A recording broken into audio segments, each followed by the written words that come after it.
Hello everyone, मी अनुजा स्वागत करते तुम्हा सर्वांचे माझ्या YouTube channel quick cook with अनुजामध्ये। आज आपण बनवणार आहे विदर्भाची स्पेशल वांग्याची भाजी। ती भाजी बनवताना आपण त्यात कुठल्याही जास्तीच्या मसाल्याचा वापर करणार नाही आहे आणि तेलाचा सुद्धा वापर जास्त करणार नाही आहे। चला तर मग बनवून बघूया वेगळ्या पद्धतीची वांग्याची भाजी। तर वांग्याची भाजी बनवण्यासाठी मी पहिले वाटण तयार करणार आहे। त्यासाठी मी आलं, लसूण, सांबार आणि टमाटर बारीक करणार आहे। एका वाटीमध्ये मी तिखट, धणे पावडर आणि हळद घेतला आहे।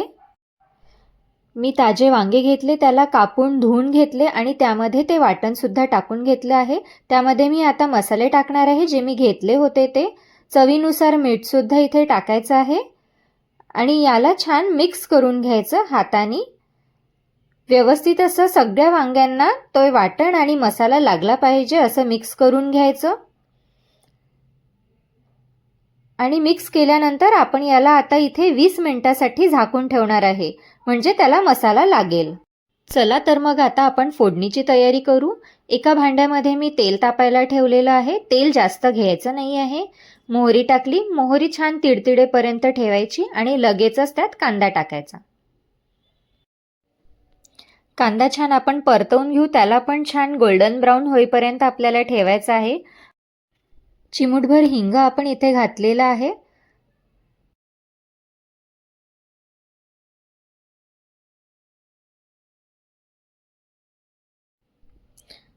आता आपला कांदा पण छान ब्राऊन झालेला आहे,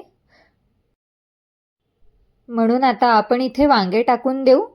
अगदी सोप्या पद्धतीची ही भाजी आहे आणि अगदी लवकर बनणारी अशी। सगळे वांगे मी याच्यात टाकून घेतले, त्याला छान मिक्स करून घ्यायचं, परतवून घ्यायचं। भाजी अगदीच लवकर बनते ही।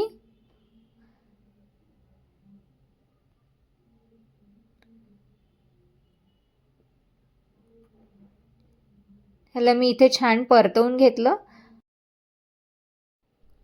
आणि बघा परतवल्यावर 1 मिनिटातच कसं तेल सुटायला सुरुवात झाली आहे भाजीला।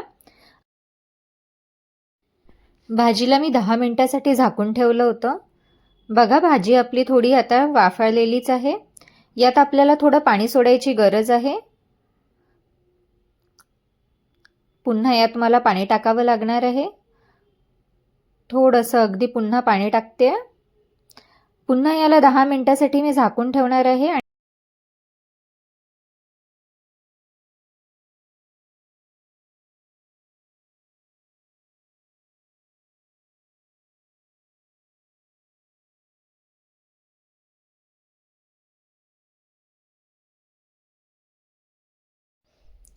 5 मिनिटांनी मी भाजी बघितली होती।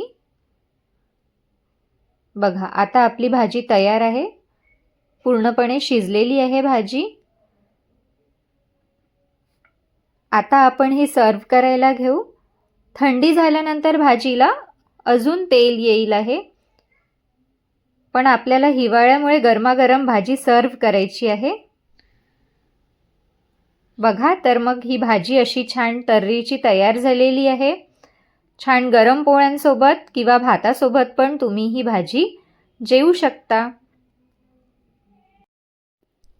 आणि मला कमेंट्समध्ये सांगा की भाजी किती टेस्टी झाली आहे ते आणि किती लवकर झाली आहे ते सुद्धा सांगा।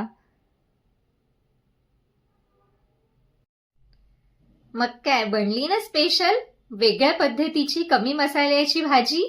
चला तर मग माझ्या चॅनलला सबस्क्राइब पण करा। भाजी बनवून बघितली नसेल तर भाजी बनवून बघा।